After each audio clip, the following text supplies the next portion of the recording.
Hola, ¿qué tal? Muy buenas tardes a todas y todos. Pues les damos la cordial bienvenida a nuestras charlas que cada mes hacemos nosotros en el Instituto de Ciencias Psicojurídicas y Sociales IPSIJUS. Bueno, pues el día de hoy estamos realmente de manteles largos porque nos acompaña con nosotros pues el doctor maestro Alan García Huitrón. Es una persona en México, es muy joven, pero tiene grandes aportaciones en el tema de criminología, la criminología contemporánea, y por eso es que pues para nosotros es muy importante pues su participación, sus aportes, sus reflexiones en el momento actual que vive en nuestro país, pero sobre todo pues la profesión de la criminología, cómo se encuentra en estos momentos. Me voy a permitir dar lectura a una semblanza curricular, voy a tratar de ser lo más acotada posible porque ha hecho bastantes contribuciones. Bueno, él actualmente está estudiando el doctorado en Sociología por la Universidad Nacional Autónoma de México, la UNAM. Tiene una especialización en Criminología por la Universidad Nacional de Quilmes, esto es en Argentina. Una maestría en Derechos Humanos y Democracia por la Facultad Latinoamericana de Ciencias Sociales Flaxo. Y su licenciatura es en Criminología por el Colegio Libre de Estudios en CLEU.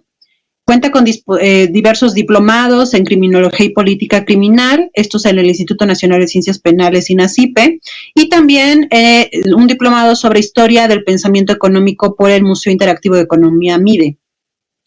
Y bueno, él cuenta con gran experiencia profesional, sobre todo en los temas de docencia, tanto en licenciaturas y posgrados en diferentes instituciones, y también él durante el periodo de 2010 a 2023 fungió como profesor investigador asistente en INACIPE, y donde, bueno, pues precisamente es donde han publicado diversas contribuciones desde revistas hasta libros. Sin más, bueno, pues para nosotros es un gusto, maestro Alan, que estés con nosotros el día de hoy, y pues bueno, adelante, el espacio es tuyo. Muchas gracias, Vanessa. Al contrario, muy agradecido, muy contento de participar el día de hoy con ustedes. En primer lugar, quiero pues agradecer al instituto, agradecer a Vanessa, agradecer también a Elena, que por ahí nos ayudó también a esta parte de la introducción y de la presentación. Y bueno, como bien se decía, yo llevo prácticamente más de 10 años, 11, 12, dedicándome a la parte de la investigación académica en materia de criminología en México. Entonces, a partir de ahí, sobre todo, como bien decía Vanessa, de mi estancia en el Instituto Nacional de Ciencias Penales, ahora en la Secretaría de Gobernación, el Instituto de Estudios Criminológicos Transdisciplinarios, en fin, en diferentes instituciones, pues desde ahí hemos contribuido, hemos tenido la fortuna de participar en diversas investigaciones, tanto de corte teórico como empírico, en materia de criminología. Y bueno, el día de hoy vamos a hablar de un tema que me parece muy importante, dado el contexto, dado las condiciones en las que se encuentra nuestro país desde hace ya algunas décadas, un poco interpelando a la criminología, qué podría dar la criminología, qué podría decir la criminología, qué podría argumentar la criminología frente a esta denominada crisis de derechos humanos en nuestro país. Aquí yo les puse precisamente, como decía también Vanessa, hemos tenido la fortuna de publicar algunas cosas, son algunos libros en los que pues he tenido fortuna de participar, ya sea como libro, por ejemplo este que se publicó hace algunos meses, a finales del año pasado, que se intitula Derechos Humanos y Policías, y otros tantos como son los que ustedes ven acá, que más bien son capítulos en esos libros, que de alguna forma pues intentan construir lo que yo llamo criminología de derechos humanos, que es un poco lo que vamos a estar viendo en esta charla, en esta sesión. Yo quisiera comenzar con un poco reflexionando, un poco partiendo de dos problemáticas que para mí me parecen muy importantes plantearlas, sentarlas sobre la mesa cuando uno va a tocar el tema de la criminología y derechos humanos en México. Por un lado, les puse yo esta frase, ¿no? Que dice de Amnistía Internacional, que tiene muy poquito que se publicó el informe mundial sobre la situación de derechos humanos, y en cuanto a México, se dice que esta crisis de derechos humanos ha continuado durante el gobierno actual, el gobierno de López Obrador, desde 2018, y que estos hechos suelen quedar impunes. Ya desde prácticamente inicios del siglo XXI, diversos organismos, tanto nacionales como internacionales, han señalado que en México se vive una crisis de derechos humanos. Incluso la Corte Interamericana de Derechos Humanos, la Comisión más bien de Derechos Humanos, que por la ubicación geográfica es la que nos corresponde, en 2015 publicó precisamente un informe sobre la situación de derechos humanos en México, donde incluso decía que esta crisis de derechos humanos que vive México, que fundamentalmente inicia o se profundiza, se profundiza desde el 2006 con la guerra contra el narcotráfico, la guerra contra el crimen organizado, es una crisis que deviene, dice esta comisión en 2015, de ni más ni menos que de la guerra sucia, es decir, de este periodo que México vivió durante los años 70, 80 del siglo pasado, también como muy compartiendo con otros países de Latinoamérica y Centroamérica también esa situación. Entonces, estos organismos plantean que la crisis de derechos humanos en México es histórica, que la crisis de derechos humanos es actual y que, dadas las condiciones, las prácticas, los índices, los datos, pues esta crisis de derechos humanos no se ve para cuándo pueda terminar. Entonces, me parece que ese es un punto del cual hay que partir. Y por otro lado, un poco también, como les decía, interpelando a la criminología, como lo vamos a ver más adelante, históricamente pues no tuvo tanta relación con derechos humanos. Esta relación fundamentalmente armónica se da desde los años 60, 70 del siglo pasado. No fue algo que le preocupara o algo que fuera como muy importante para la criminología desde sus inicios. Es así que por ahí, en este sentido, yo les pongo esta frase, ¿no?, que he publicado también, sobre todo en este libro de Derechos Humanos y Policías, que pensar en las relaciones entre criminología y derechos humanos, pues nos incitan o nos hacen necesario también tratar de pensar o repensar a la criminología. Por eso les pongo aquí los elementos de una criminología contemporánea, ¿no? Hablarán precisamente ante una inminente, necesaria relación entre criminología y derechos humanos. Es así que tenemos también que hacer cambios teóricos, metodológicos respecto a lo que conocemos como criminología, porque la criminología como tal, como se enseña en México, como se enseña fundamentalmente en toda Latinoamérica, difícilmente podemos pensarla en relación con derechos humanos. Es así que por eso es que traemos un concepto, ¿no?, contemporáneo, de criminología contemporánea, que nos ayudaría a tener una relación mucho más armónica con derechos humanos. Aquí, fíjense, les pongo en esta lámina que les estoy compartiendo, es un poco como profundizar este punto, este primer punto que decíamos sobre la crisis de derechos humanos en México.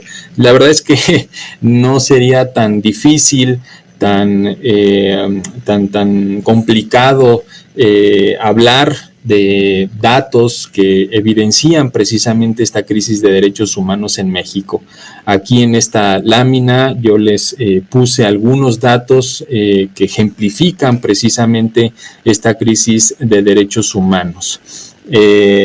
Salvo una cuestión solamente estructural, ¿no? Vemos una multiplicidad de prácticas, una multiplicidad de fenómenos.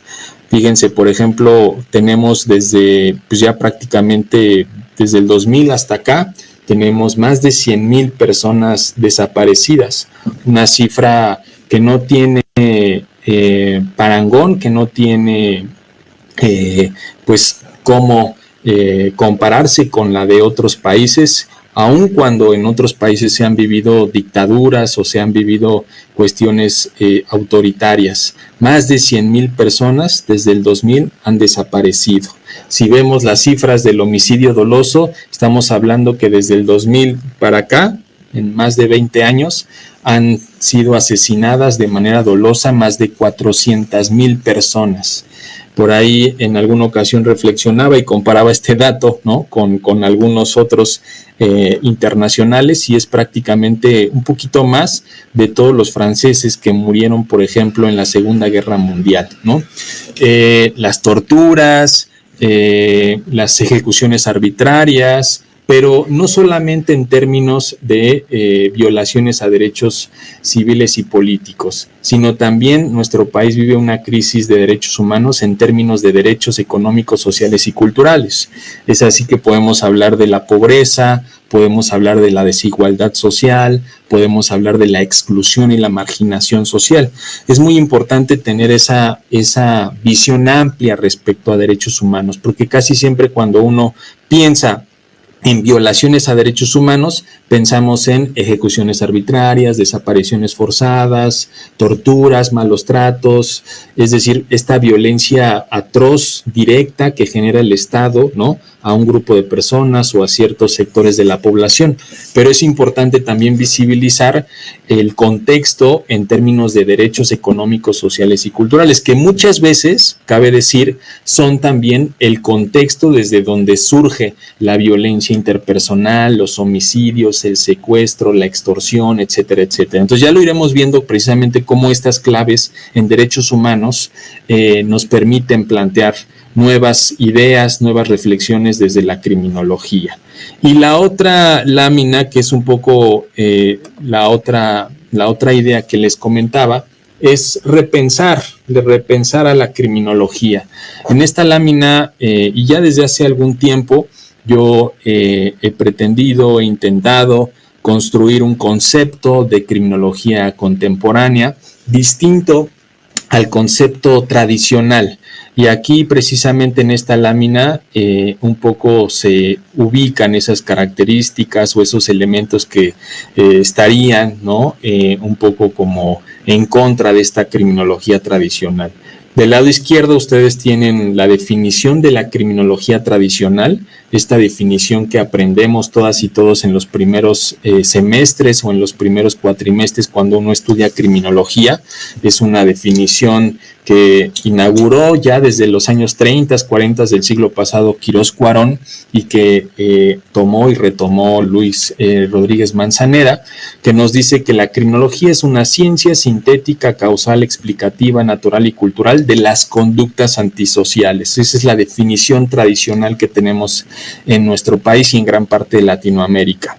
Sin embargo, me parece que hoy en día, ¿no?, después de casi 100 años de que se haya propuesto esta definición, como les decía, desde los años 30, 40 del siglo pasado, pues me parece que los contextos actuales, las condiciones vigentes, hacen que la criminología o esta definición de criminología sea insuficiente para responder los retos, para explicar las nuevas fenomenologías, las nuevas cuestiones criminales, y es así que a partir de eso yo he pensado algunas características, ¿no?, en contraposición de esto que yo llamo criminología contemporánea, que estaría un poquito más relacionada con derechos humanos, estaría más adaptada a este contexto de derechos humanos. En un primer momento, en vez de ciencia, hablamos de una disciplina científica. La criminología desafortunadamente no cumple, ¿no? Y eso no tiene nada que ver con una cuestión negativa. Prácticamente en todas las ciencias sociales aparece esta postura, porque recordemos que el concepto y la categoría de ciencia surge para las ciencias naturales. La criminología es parte más bien de las ciencias sociales, como lo es la sociología, como es la antropología, como es la economía, como es la ciencia política, y todas estas tienen como objeto de estudio en términos generales al hombre, al ser humano, a las personas, a la sociedad, sus interacciones, sus relaciones, y la criminología no es la excepción. Es por eso que no alcanza ese estatus científico de ciencias naturales, porque no observamos y no tratamos con átomos, sino con personas. La criminología, como muchas otras disciplinas de las ciencias sociales, no tiene solo un objeto de estudio, tiene varios objetos de estudio, no solamente utiliza un método, ¿no?, que era en ese entonces el método empírico, experimental, sino que utiliza una variedad también importante de métodos, y es por eso que desde los años 90 se ha concluido en que lo más adecuado es llamarle disciplina científica. Esto, repito, no de ninguna manera le disminuye su carácter científico. Es simplemente ponerlo en su justa dimensión respecto al mundo de las ciencias sociales. No es sintética, sino sistemática y holográmica, ¿no? Un poco también este concepto de criminología contemporánea o esta caracterización se hace a partir del pensamiento complejo de Morin, ¿no? Que es un autor muy importante en las ciencias sociales que ha propuesto diferentes ideas o cambios, ¿no? Respecto a cómo estudiar la realidad social. Entonces él lo que dice es que difícilmente, dada la complejidad de la naturaleza social, difícilmente podemos llegar a una cuestión de síntesis, ¿no? Sino que más bien tenemos que generar un pensamiento complejo, un pensamiento integral, y esto da al traste con esa característica de la síntesis criminológica que por mucho tiempo funcionó, esta idea de que el criminólogo se abastece de los demás saberes, de lo que diga la sociología, de lo que, para hacer la síntesis, ¿no? Un poco decía Manzanera esto como, o más bien lo dibujaba como si el criminólogo fuera el líder de la orquesta, ¿no? Hoy, desafortunadamente, eso ya no es posible por la complejidad que entraña la realidad social y por la importancia que cada una de las disciplinas debe de tener. Entonces el todo está inscrito en las partes y las partes está inscrito en el todo, por lo tanto no se puede hablar de una síntesis. Otro tiene que ver con, en vez de la causalidad y la explicación, una concepción relacional y comprensiva, ¿sí? Eso también es otra de las características contrapuestas entre una definición contemporánea y una definición tradicional. Tenemos que romper ya también la idea de la causalidad. Eso ha generado muchas problemáticas y muchas en términos de derechos humanos. Desde la concepción de la criminología tradicional hemos construido estereotipos, hemos construido figuras estigmatizadas de quién es el delincuente, ¿no? Casi siempre, ¿no? Cabe decir, situado en los contextos de la marginalidad urbana, de la marginalidad social.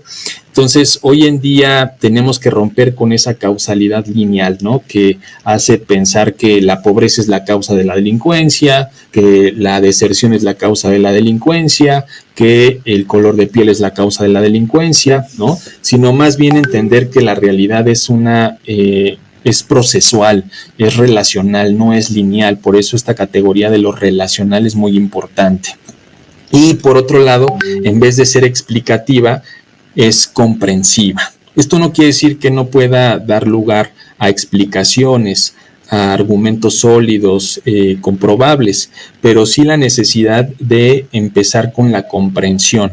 Porque recordemos nuevamente, como decíamos, que nuestros objetos de estudio no son átomos, no son cosas, no son objetos, son seres humanos. Entonces es muy importante que partamos más que de la explicación o del marco explicativo, de la comprensión.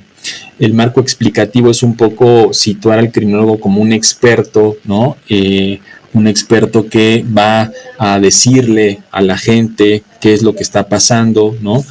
Como si se tratara de un líder espiritual o de un experto, ¿no? Y no, más bien es ponerse como en la par, ¿no? A la par de la sociedad, más que ser distante, más que ser mirar a distancia, ser próximo, comprender, ser humano, con los sujetos de estudio, ¿no?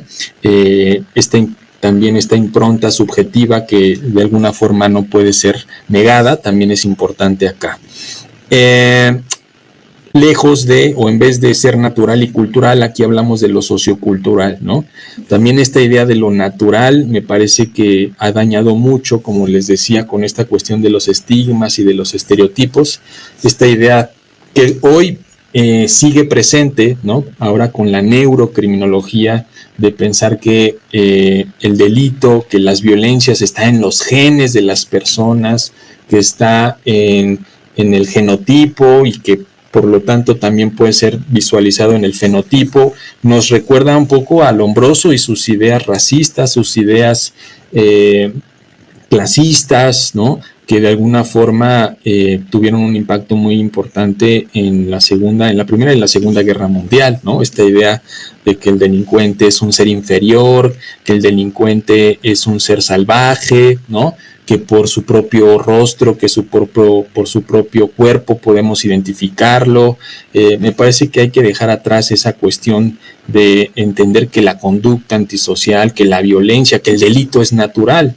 Ya han habido muchas investigaciones desde la sociología, desde la antropología, que muestran que la definición de la violencia, del delito, es una institución social y no puede ser propia de lo natural, ¿no? De la naturaleza humana. Y finalmente, contraponemos aquí también un poco el objeto de estudio, ¿no? Mientras que en la definición tradicional el objeto principal son las conductas antisociales, ¿no? Esta idea del antisocial, que es una figura sin duda valorativa y peyorativa, ¿no? Que no debería de generar la criminología, porque nosotros no juzgamos, nosotros no valoramos las conductas, ¿no? Simplemente tratamos de comprender y de aportar evidencia para que otros juzguen, para que otros valoren. Contraponemos a esa categoría más biopsicológica, ¿no? Una categoría que es el daño social, ¿no? El social harm, que es una categoría que amplía un poco el objeto de estudio, ¿no?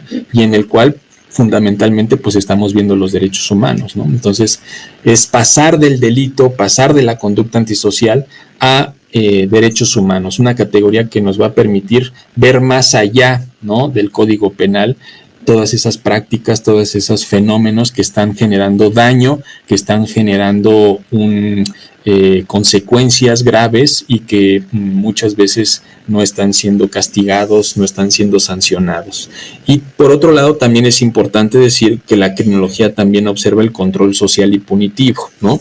Esto es muy importante porque se trata de las dos caras de la misma moneda. Por un lado, la transgresión, ¿no? Y por otro lado, la norma, las instituciones, el control social y punitivo. Ya iremos viendo más adelante cómo esto se puede visibilizar ya en un caso específico.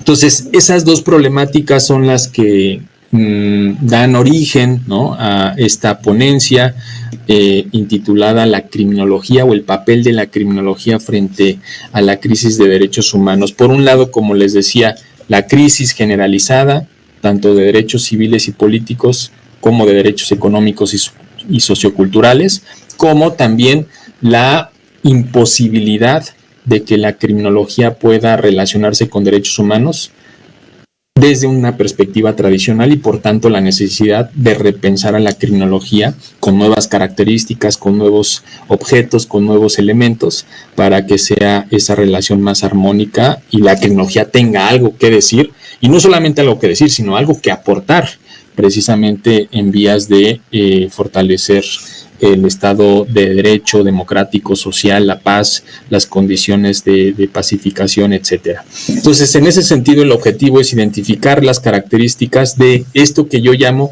criminología de derechos humanos.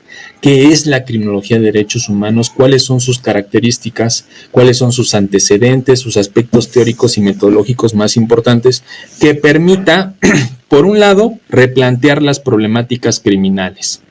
Esto que yo les decía, por ejemplo, pasar del objeto del delito, ¿no? O del delincuente al objeto de derechos humanos, cómo eso impacta y cómo eso puede abrir muchas perspectivas a una nueva criminología.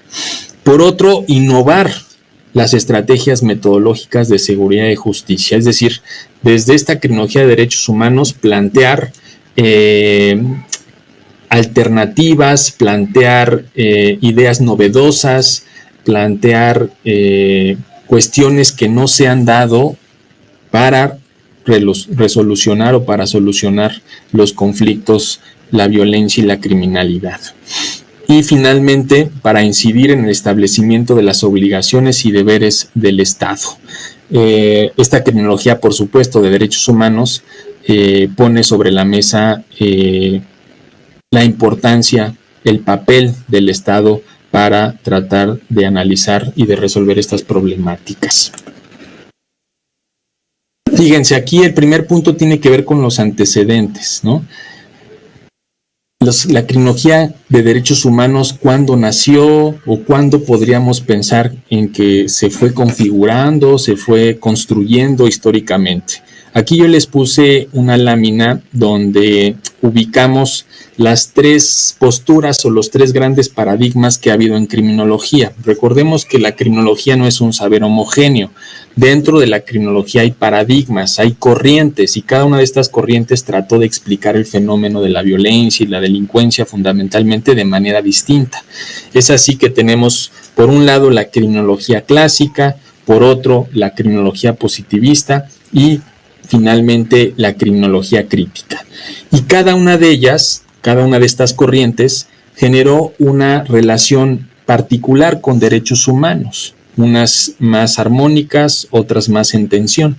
Y aquí yo les pongo, ¿no?, precisamente en esta lámina, cuáles fueron esas relaciones en particular, ¿no?, que pues de alguna forma tuvo la criminología y los criminólogos en ese momento con derechos humanos.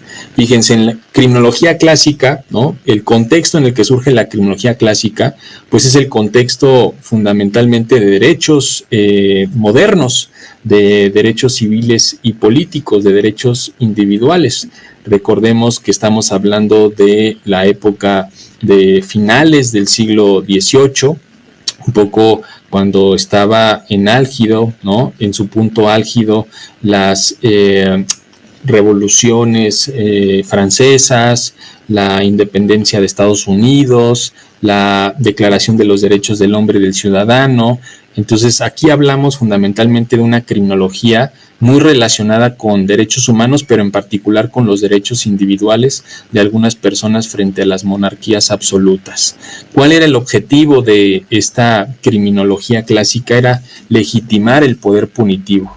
Recordemos que en ese entonces hay autores como Beccaria, ¿no? No sé si recuerden Beccaria, que hablaba precisamente de poner candados al Estado punitivo, ¿no? A ellos les había tocado mirar, leer, ser testigos de las monarquías, de la Inquisición, y por lo tanto la necesidad de proponer candados, de proponer frenos al poder punitivo.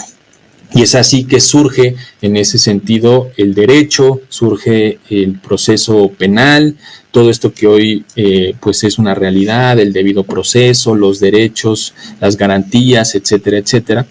Entonces es una criminología que, si bien está criticando al sistema, al poder punitivo, pues de alguna forma trata de legitimarlo, ¿no?, de ponerlo un poquito más bonito, de justificarlo, ¿no?, de ponerlo como una necesidad y una base, ¿no?, de la sociedad moderna. Posteriormente viene la criminología positivista, ¿no?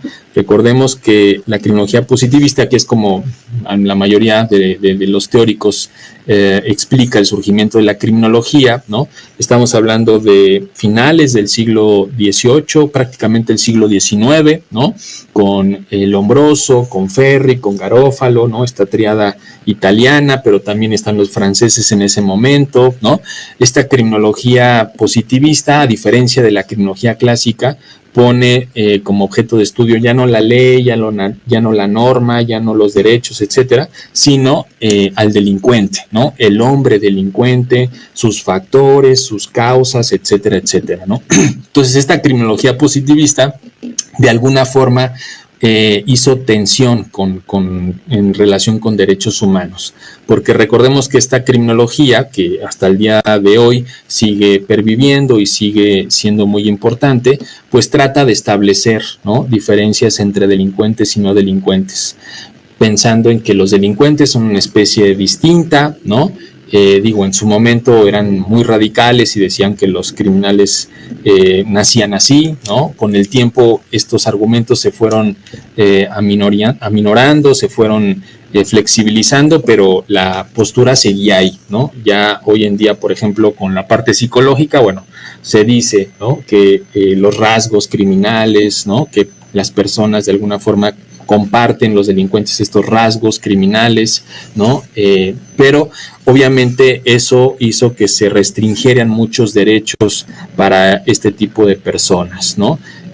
Incluso recordemos que en ese contexto es cuando surge el término de temibilidad, ¿no? Que después va a ser la peligrosidad y que hoy en día también ha sido muy criticado por generar estos estereotipos, estos estigmas, etcétera, etcétera, ¿no? Y finalmente viene la criminología crítica, ¿no? Que surge también en un momento muy importante de derechos humanos. Fíjense cómo tanto la clásica como la crítica están sobre contextos, ¿no? Importantes de derechos humanos. La criminología crítica lo está ni más ni menos que en el contexto del surgimiento del sistema internacional de protección de derechos humanos. Recordemos que la Primera y la Segunda Guerra Mundial, ¿no? Pues generan catástrofes, generan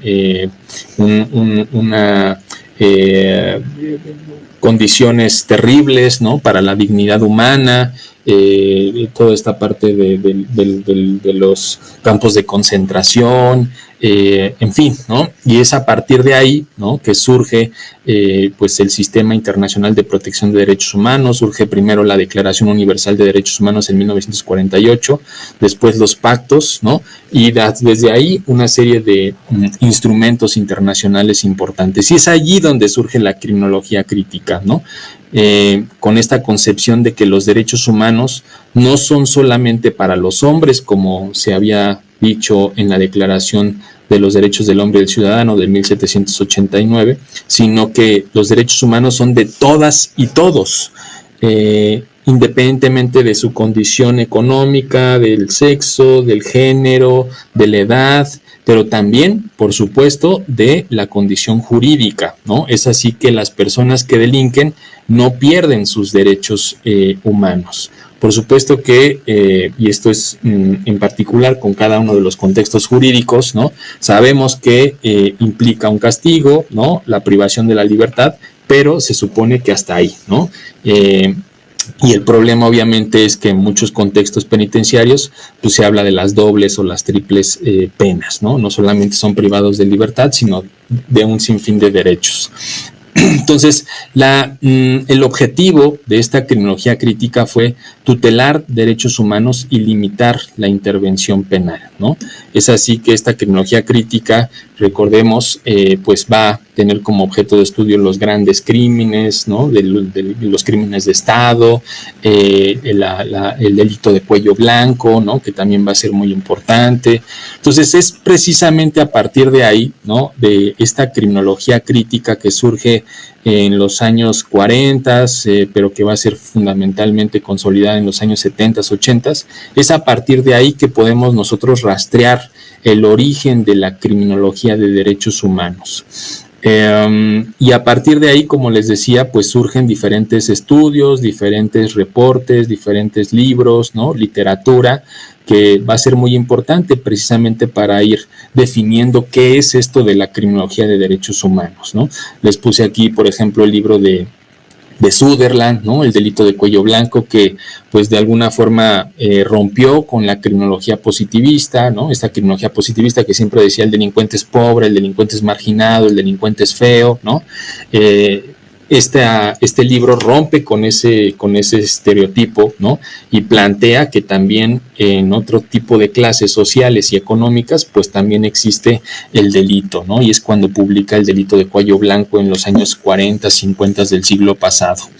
Criminología crítica, ¿no? De Geoff Jung, John Lea y Paul Walton, ¿no? También barata, con criminología y sistema penal. Stanley Cohen, ¿no? Ya un poquito más reciente, en los años 90, y más reciente todavía más, estos libros que ustedes ven abajo, ¿no?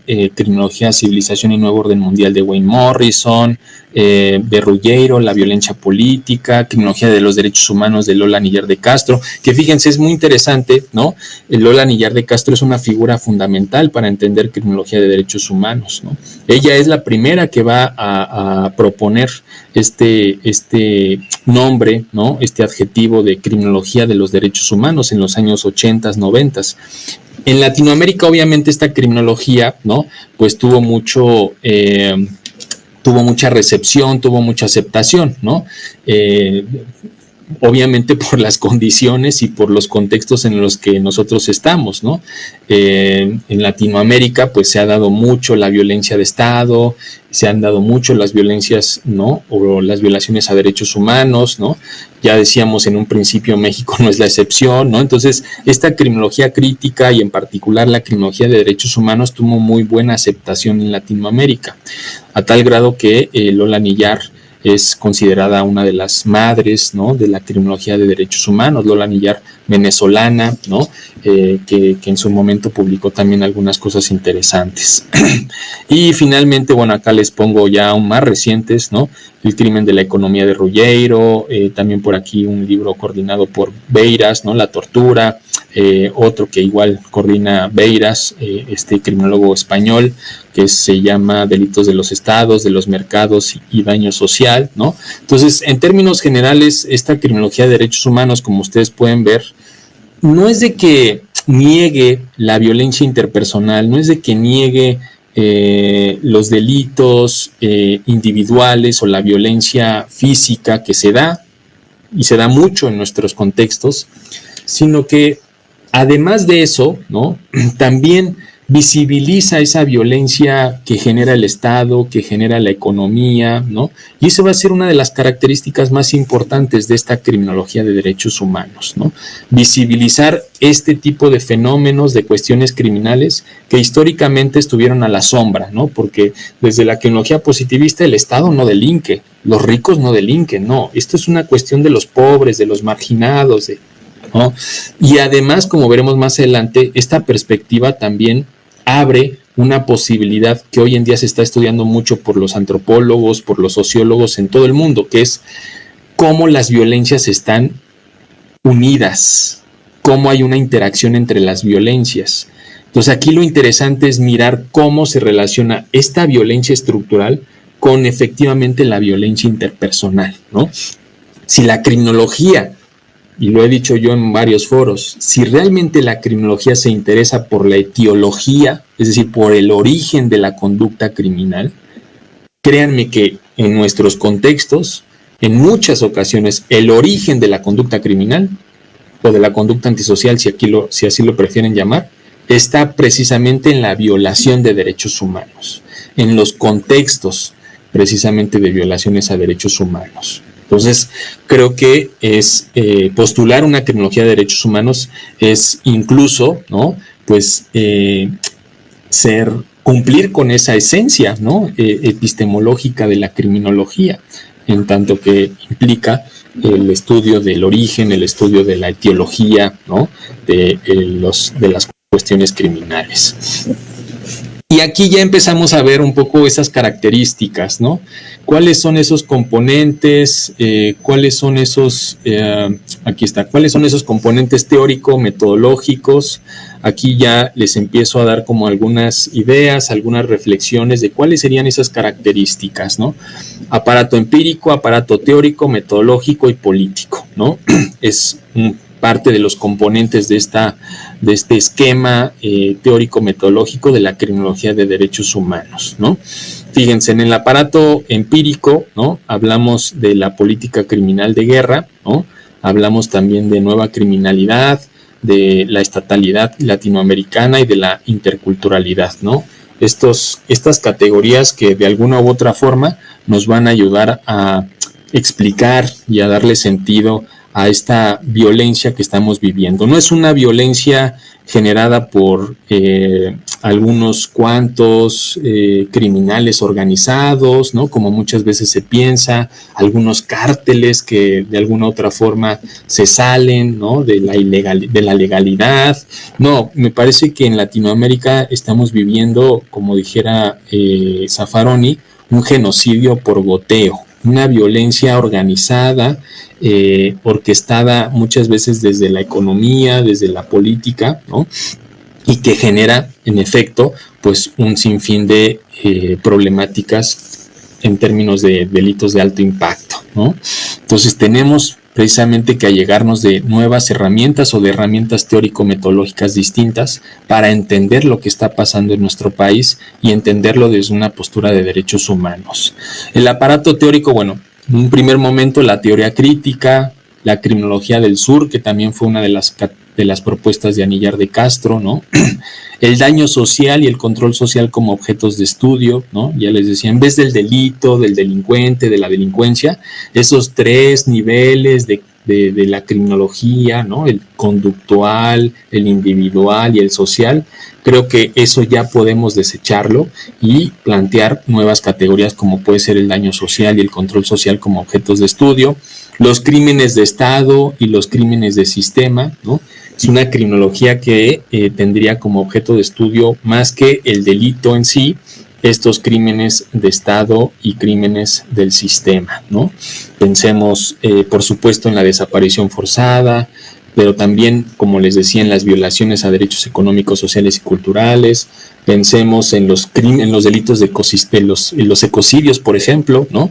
Esta criminología verde, ¿no? Que también está tomando mucha fuerza recientemente. Y esta cuestión me parece importante: historizar, contextualizar y relacionar. Este enfoque de derechos humanos o esta criminología de derechos humanos tendría especial interés, sí, en estudiar el delito, en estudiar la conducta delictiva, pero siempre y cuando esto implique historizarla, contextualizarla y relacionarla. Por eso yo he dicho que esta criminología de derechos humanos de alguna forma entra en tensión también con el perfil criminal, como una de las históricas y tradicionales técnicas de la criminología positivista. Me parece que el perfilamiento criminal, si no se relaciona con una técnica mucho más contextual, mucho más social, pues no dejará de ser criticada, ¿no? Recordemos que la criminología clínica, por lo menos en México, ya ha sido bastante denostada por incluso la Suprema Corte de Justicia de la Nación. Estamos ya en tránsito, como sabemos, a un nuevo sistema de justicia penal, ¿no? Ya tenemos una nueva ley nacional de ejecución penal y la Suprema Corte ha dicho que los estudios clínico-criminológicos, que devienen muchas veces de técnicas de perfilamiento, son anticonstitucionales, son anticonvencionales, ¿no? Son contrarios al derecho penal de acto, son contrarios al garantismo penal. Entonces, sí, está bien, por supuesto que hay una dimensión psicológica, clínica del sujeto, pero no podemos entenderla si no lo relacionamos con su contexto, con su historia y con otros elementos de manera relacional. Por eso es que yo he dicho en otros foros que el perfilamiento criminal bien puede ser enriquecido, por ejemplo, con la técnica del análisis de contexto, que hoy en día también es muy importante desde derechos humanos y que está siendo utilizada por muchas fiscalías en nuestro país. El aparato metodológico, metodologías colaborativas, triangulación metodológica, elecciones técnicas y teóricas. Y el aparato político, bueno, defensores de personas, grupos o pueblos en situación de vulnerabilidad. Esto que ya desde los años 70 los hermanos Schwendinger, ¿no? En este libro de criminología crítica habían postulado, ellos decían que los criminólogos debían de pasar de ser custodios del orden a ser defensores de derechos humanos, ¿no? Lo escribieron en los años 70 y 80 y creo que es importante retomarlo como este posicionamiento político, ¿no? En fin, ¿no? Aquí vemos igual otros componentes teórico-metodológicos, ¿no? Que hay que hacer como criminólogos de derechos humanos, investigaciones sobre los crímenes de Estado y crímenes de mercado, ¿no? Relacionar, como les decía, las violencias tanto directa, cultural y estructural, ¿no? Ya debemos dejar atrás nuestro objeto de estudio tradicional solamente como violencia directa, ¿no? Esta idea del golpe, esta idea de la violencia visible, hay estructuras y hay sistemas violentos que es importante visibilizar y que muchas veces, como les decía al principio, están en el fondo de la violencia directa. Pensemos en el feminicidio. El feminicidio no podría ser entendido sin hablar del patriarcado, sin hablar del machismo, sin hablar de el sexismo, que son sistemas, son estructuras de violencia, ¿no? Que no se visibilizan si seguimos planteando esta idea del delito como objeto de estudio, la violencia interpersonal. Entonces, derechos humanos como objeto de estudio. 2, poner en cuestión los vicios por defecto tipificar y los vicios por exceso, destipificar de los sistemas punitivos, derechos humanos como límite al poder punitivo. Me parece que como criminólogas y como criminólogos tenemos que analizar el sistema de justicia penal desde este enfoque de derechos humanos, lo que implicaría, por un lado, destipificar conductas que no tendrían por qué estar siendo sancionadas. Pensemos en el aborto, ¿no? Por ejemplo, que ya incluso la Suprema Corte de Justicia de la Nación se ha pronunciado, ¿no?, a favor de descriminalizar el aborto, ¿no? Hay muchas mujeres y muchos médicos en prisión por esta cuestión. Y por otro lado, tipificar, ¿no?, tal vez cuestiones graves que no están siendo, les ponía, no sé, pensemos en el ecocidio, ¿no? El ecocidio a nivel internacional es de los delitos menos tipificados, ¿no? Aun cuando causa enormes daños al medio ambiente y por lo tanto también a la salud de las personas. No es un delito que sea tipificado constantemente. Pensemos en los delitos de cuello blanco, ¿no?, que muchos de ellos pues también implican beneficios preliberacionales, penas muy leves, ¿no?, etcétera, etcétera. 3. Analizar el crimen, el delito y las violencias interpersonales dentro de un contexto político y económico, ¿no? Esto que les decía de, sí, vamos a hablar del delito, vamos a hablar del secuestro, del extorsionador, pero siempre y cuando, ¿no?, lo historicemos, lo contextualicemos, lo relacionemos, ¿no?, para entender más allá de la cuestión clínica y superficial y descriptiva, ¿no? Explicar, no describir. Se trata de explicar, no de solamente describir. Y finalmente, luchar por las garantías de los derechos económicos, sociales y culturales, ¿no?, de todas las personas. Esos son algunos de los componentes, ¿no?, algunos de los puntos importantes respecto a esta criminología de derechos humanos. Y ya para terminar rápidamente, me gustaría yo comentarles 2 investigaciones, 2 casos en los que he participado, ¿no? He tenido la fortuna de participar y que de alguna forma pues he tratado de aplicar este enfoque de derechos humanos o esta criminología de derechos humanos. En un primer momento es un caso que participé, ¿no?, como perito en criminología ante la Fiscalía General de la República, la fiscalía más importante de México, en el caso de Rosendo Radilla, ¿no? Rosendo Radilla, rápidamente les explico, fue un campesino, incluso fue presidente municipal de Atoyac de Álvarez en los años 60, 70, que fue, pues sí, desaparecido de manera forzada por parte del ejército de nuestro país, por parte de la Secretaría de la Defensa Nacional. Me parece que ya el próximo año va a cumplir 50 años, fíjense, de la desaparición. Todavía no lo encuentran, ¿no? Está desaparecido. En 2009 el caso se difunde, se viraliza porque llega a la Corte Interamericana de Derechos Humanos y en ese año la Corte sentencia al Estado mexicano, ¿no?, por su participación en la desaparición forzada. Entonces a mí me piden en 2021 un dictamen criminológico para entender un poco la cadena de mando del ejército mexicano desde ese entonces, ¿no?, desde los años 60, 70. Entonces yo trato de, obviamente, de generar una nueva criminología, ¿no?, diferente a esta idea de, si lo vemos, por ejemplo, desde la criminología tradicional, es un poco de la teoría de las manzanas podridas, ¿no? Sí, fueron unos elementos del ejército, ¿no?, que se pasaron de la raya y desaparecieron a Rosendo, ¿no? No, más bien desde esta perspectiva de criminología de derechos humanos es entender que en ese entonces la desaparición forzada de Rosendo era representativa de un contexto mucho más amplio, ¿no?, de lo que era la guerra sucia, de lo que era la guerra fría a nivel internacional, etcétera, etcétera, ¿no? Entonces aquí fíjense, aquí algunas ideas precisamente de cómo yo planteo pasar de esa criminología tradicional a esta criminología contemporánea, de la criminología como empresa moral a la criminología del campo político, de la criminología de los ladrones a la criminología del genocidio, ¿no?, del crimen marginal y excepcional al crimen sistemático y generalizado, del crimen como desviación al crimen como control social y punitivo, ¿no? Hay mucha evidencia de cómo la desaparición forzada de personas, lejos de ser un crimen aislado, es una forma de controlar socialmente a la población, ¿no? De la criminología clínica a la criminología del contexto, ¿no?, de la criminología penitenciaria a la prevención e investigación criminal, de los ejecutores a los superiores cómplices y encubridores, que fue un poco una de los objetivos de mi dictamen. No terminar diciendo sí, estos soldados que estuvieron en el retén, que se llevaron a Rosendo, ¿no? Y estos militares que estaban a la entrada del campo militar, no.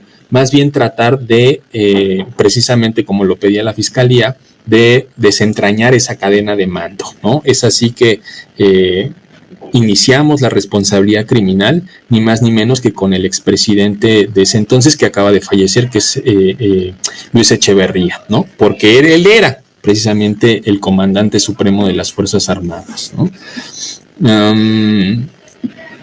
Aquí es un poco esta idea de cómo pensar los derechos humanos, como les decía, de manera transversal, ¿no?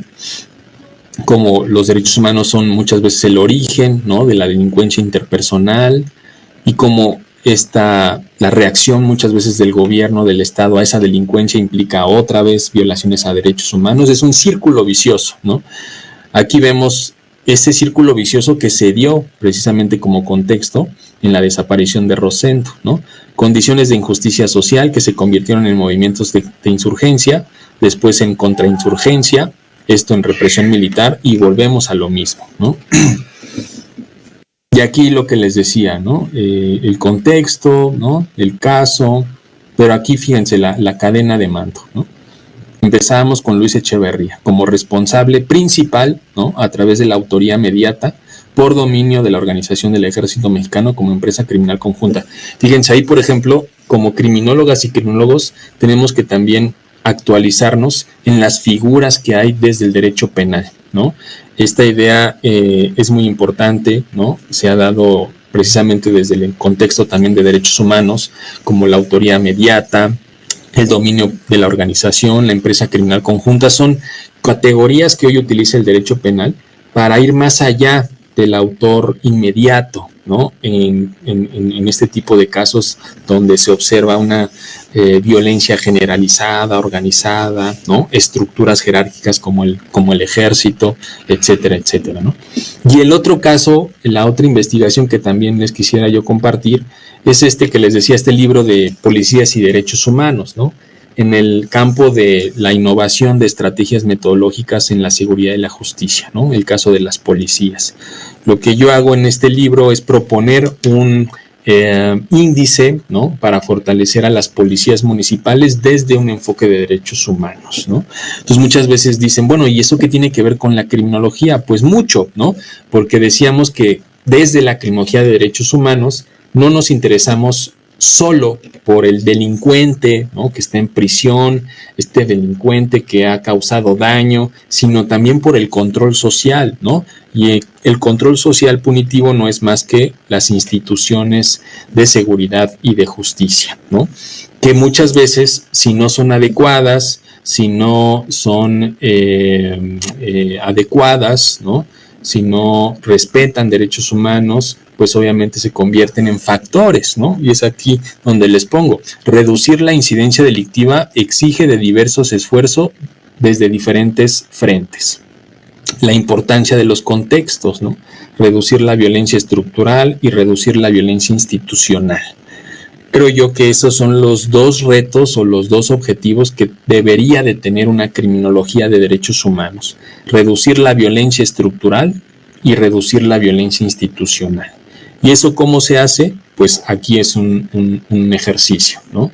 En vez de apostarle a la militarización, en vez de apostarle al punitivismo, ¿no?, crear más cárceles, aumentar las penas, es partir de lo que ha servido en otros países, de las buenas prácticas, y esto tiene que ver con fortalecer a la seguridad en materia municipal, ¿no? Aquí vemos un poco, bueno, esto que les decía, ¿no? No al populacherismo punitivo, esta idea de más seguridad, más leyes punitivas, más gasto en armas, policías militares y cárceles, que es lo que está haciendo el gobierno de México, pues no ha dado resultado, ¿no? Por el contrario, cada vez, como sabemos, hay más homicidios, más desapariciones, etcétera, etcétera, ¿no? También un poco es ser sensible, ¿no?, al contexto y a las condiciones en las que vive la policía en nuestro país, ¿no? un poco es mirarlos como víctimas y como verdugos, ¿no? Y esto solo es posible desde una perspectiva de derechos humanos, ¿no? Una perspectiva incluso poscrítica, ¿no?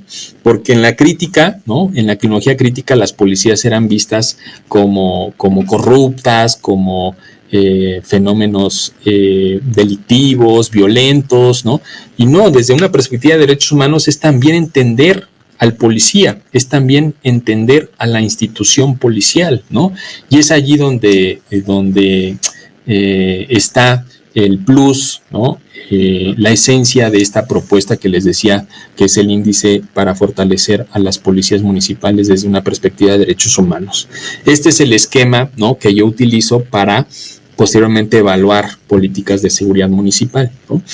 Es un estándar, ¿no?, que tiene dos dimensiones. Por un lado, como ustedes pueden ver ahí, tenemos el estándar internacional del derecho a la seguridad ciudadana y sus dimensiones, y por otro los elementos transversales de una política de seguridad ciudadana y sus dimensiones, ¿no? Pero aquí lo importante es esto que tiene que ver con el estándar de seguridad ciudadana. Lo que yo pongo aquí es que hablemos en dos dimensiones. No solamente policía-sociedad, como tradicionalmente se supone, ¿no? Sí, la policía tiene obligaciones, atribuciones, funciones respecto a los derechos de la sociedad. Sí, pero también el policía tiene derechos frente a la institución policial. Y es allí donde recae principalmente este modelo, ¿no? Los derechos de las y los policías. ¿Los policías tienen derechos? Por supuesto que sí, ¿no? Y cada vez más es más evidente, ¿no?, que una institución policial, ¿no?, como decíamos, precaria, ¿no?, en condiciones precarias de económicas, laborales, de exceso de trabajo, de poca confianza que se tiene ciudadana frente a ellos. En ese tipo de condiciones, ¿no?, difícilmente la policía va a poder hacer bien su trabajo, ¿no? Aquí, bueno, es un poco como el desglose, ¿no?, de las categorías y los indicadores que componen este estándar, ¿no? Por ejemplo, veamos uno. Aquí viene disponibilidad de garantizar condiciones dignas de trabajo y remuneración, por ejemplo, ¿no? Es algo que parecería obvio, pero que si nosotros vemos la realidad, los datos, las estadísticas, gran parte de la policía municipal no gana lo suficiente, no tiene las condiciones dignas, adecuadas para realizar sus funciones y su desempeño policial de manera efectiva, ¿no? Y así con cada uno de esos indicadores, ¿no?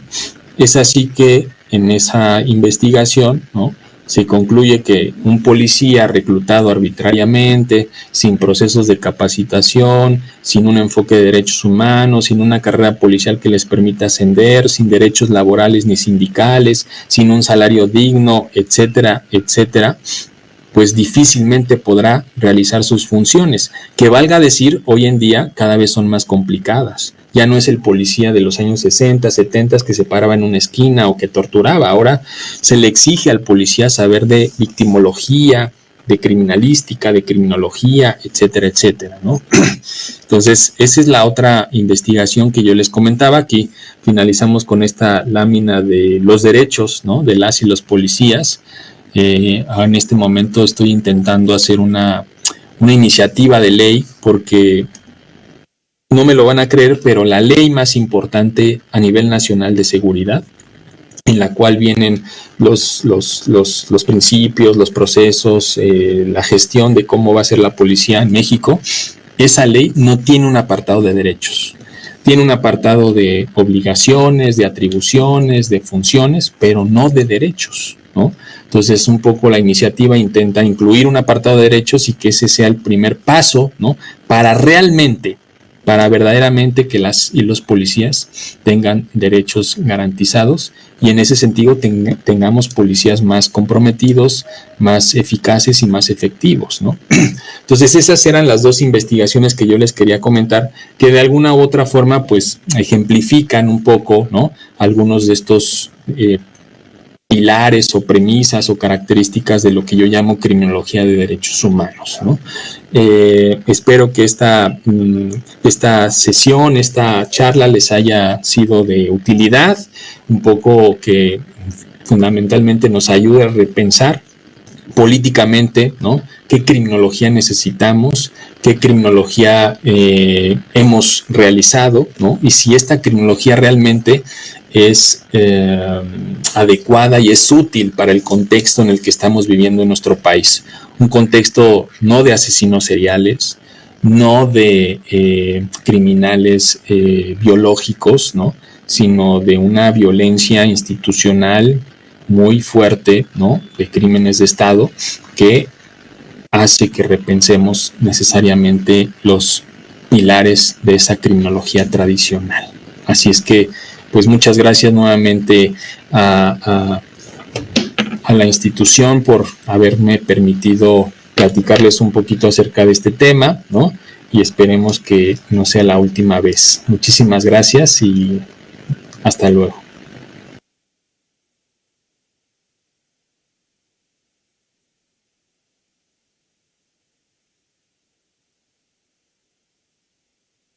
Pues muchísimas gracias, una interesante participación, disertación. Para nosotros es un gusto pues tenerle al maestro Alan, en donde, bueno, pues principalmente se van visibilizando la importancia de la criminología en todos los escenarios sociales de nuestro país, que desafortunadamente, bueno, pues cada día necesitamos más de estos expertos en estas áreas. Y bueno, pues agradecerles el día de hoy su participación, su asistencia, sobre todo al maestro Alan, y pues recordarles que esta conferencia pues estará de libre acceso en nuestro canal, @ipsijus, y bueno, si ustedes desean constancia de participación, recuerden que esta es opcional, no es obligatoria y tiene una cuota de recuperación. Si tienen alguna duda, nos pueden escribir al teléfono 5621-397905, precisamente para plantearnos algún tipo de duda o comentario al respecto. Y pues bueno, muchísimas gracias, maestro, que sea la primera de muchas. Y pues bueno, un gusto siempre. No, al contrario, muchas gracias a ti y a todo el equipo. Y bueno, aquí les dejo también algunos datos, ¿no? De mis redes sociales y la página del canal de YouTube, ¿no? En el que también por ahí andamos. Muy bien. Muchísimas gracias. Bonita tarde. Bye. Hasta luego.